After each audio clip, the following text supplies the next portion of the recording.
Some time ago, Baumeister Bratlavsky et al. Published a study in the Journal of Personality and Social Psychology.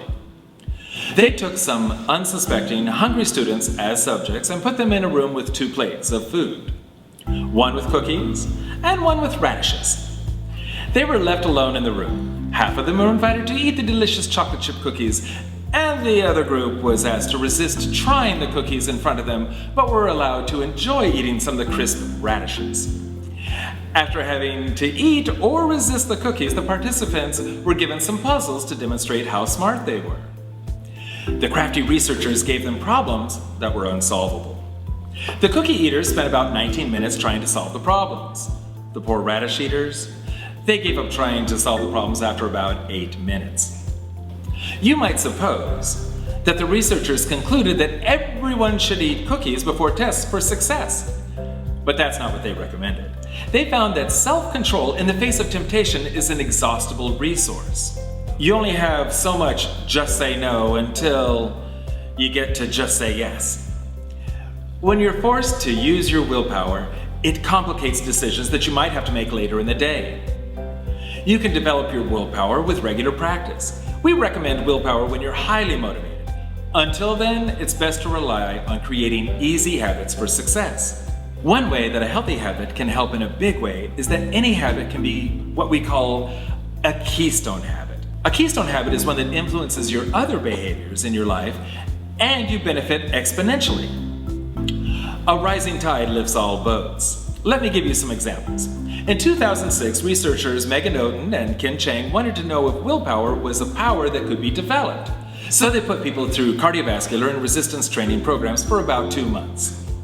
They found that after the participants forced themselves to work out, that these former couch potatoes not only felt physically healthier, but they smoked less, they drank less alcohol and caffeine. They watched less TV, and they were more productive. Not only that, but they felt less depressed.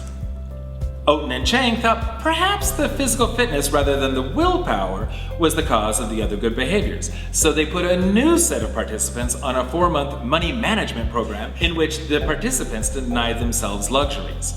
After 4 months, they found the participants drank less alcohol and caffeine, they smoked less, watched less TV, and were more productive. So the researchers put new participants into an academic improvement program in which they focused on study habits and no mention was made of health habits. Those participants smoked less, drank less alcohol and caffeine, watched less TV, exercised more, and were more productive.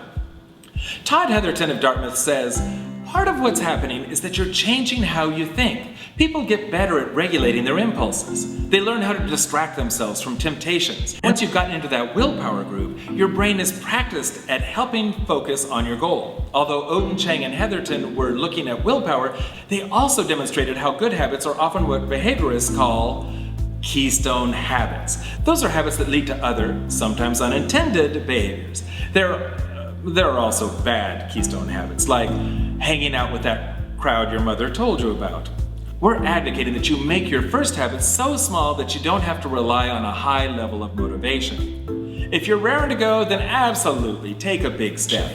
A tiny health habit can turn into a keystone habit just as easily as a willpower behavior, so that it's a win-win situation.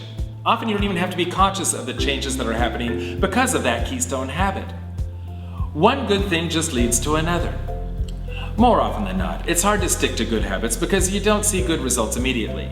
You know that you're eating a bacon cheeseburger instead of a fresh salmon salad will be more likely to increase your weight and your chances of dying early, but you don't see any advantage today. You know that it's an advantage to eat healthier foods, but it's what we call an invisible advantage. The results are only seen after a long period of time. It's invisible to you today. So when you adopt healthy new habits, it's good to be conscious of the health benefits in the beginning so that your willpower is fortified and the advantages are a little more visible. Here are some ways that works. First, the choice to adopt a new habit raises your consciousness, so your advantage becomes a little more visible.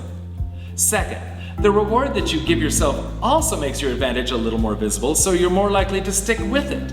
You're a person who's capable of achieving greater things. It's a platform of success that you're creating. you become a winner. And fourth, the habit could work as a keystone habit that will spark the start of other good habits. If you feel highly motivated today, use your willpower to do something good for yourself. If you just feel average motivation today, keep up with your small, healthy habits, and perhaps add a new one. And see how that advantage becomes visible in your future.